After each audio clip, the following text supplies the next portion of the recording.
अहो पापा कवने नागरिया जुआबा खेलल से हमारा के हार अइला हो।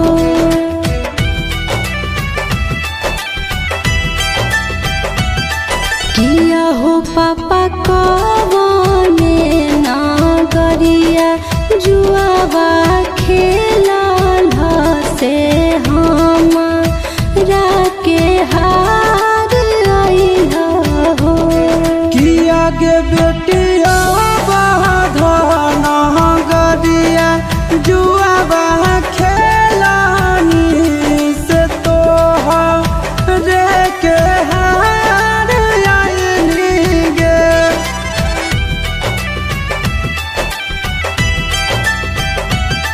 किया गे बेटिया बाधन गरिया जुआबा खेला लो से तो रे के हार आइलो गे।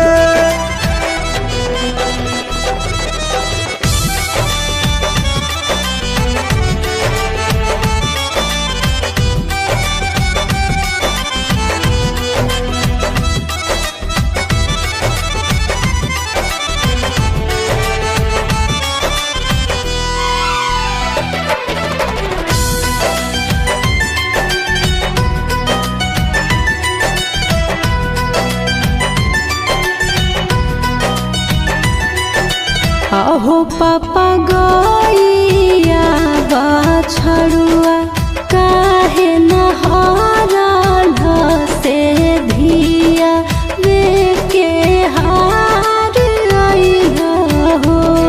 किया गे बेटी गइया बछड़ुआ घर के लाछामी की धिया धनु पहराया होवे गे।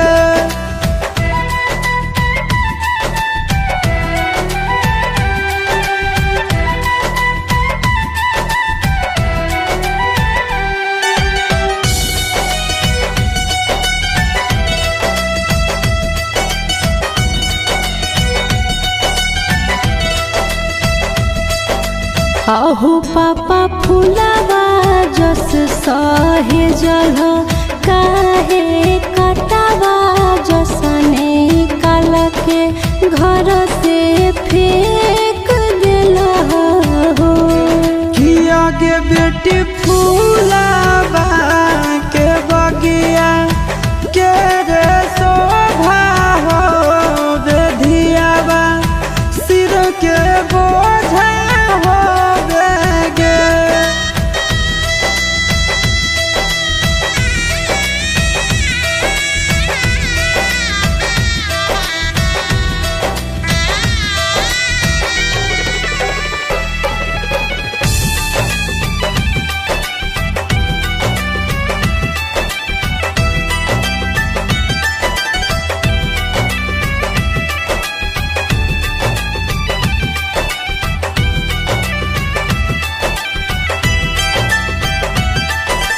अहो पापा नहीं हमार रहनी चोरनी चटनी की नहीं हम कुलक्षणी रहनी हो।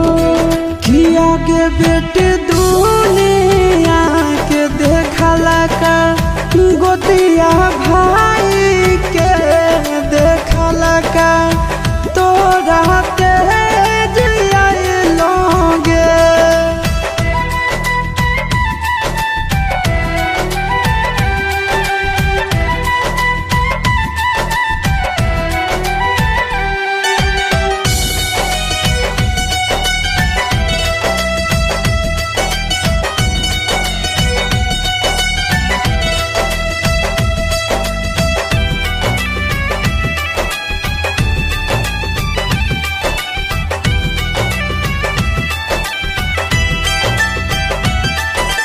अहो पापा घरवो से नहीं निकले कहो हाल हो आज दोसर गाँव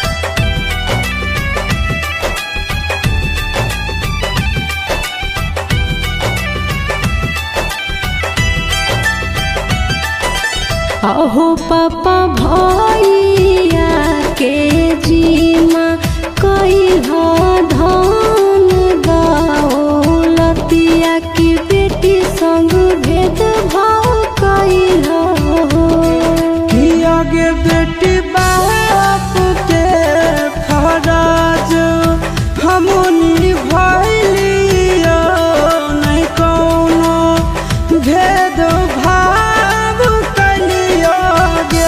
अहो पापा कवने नागरिया जुआवा खेलल से हमारा के हार अइहा हो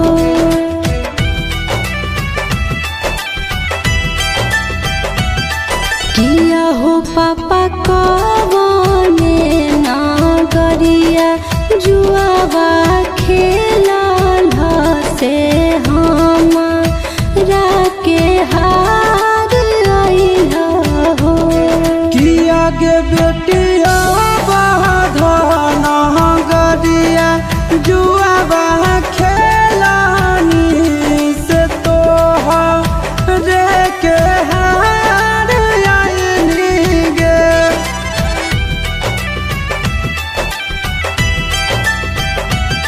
कि आगे बेटिया बाधन गरिया जुआबा खेल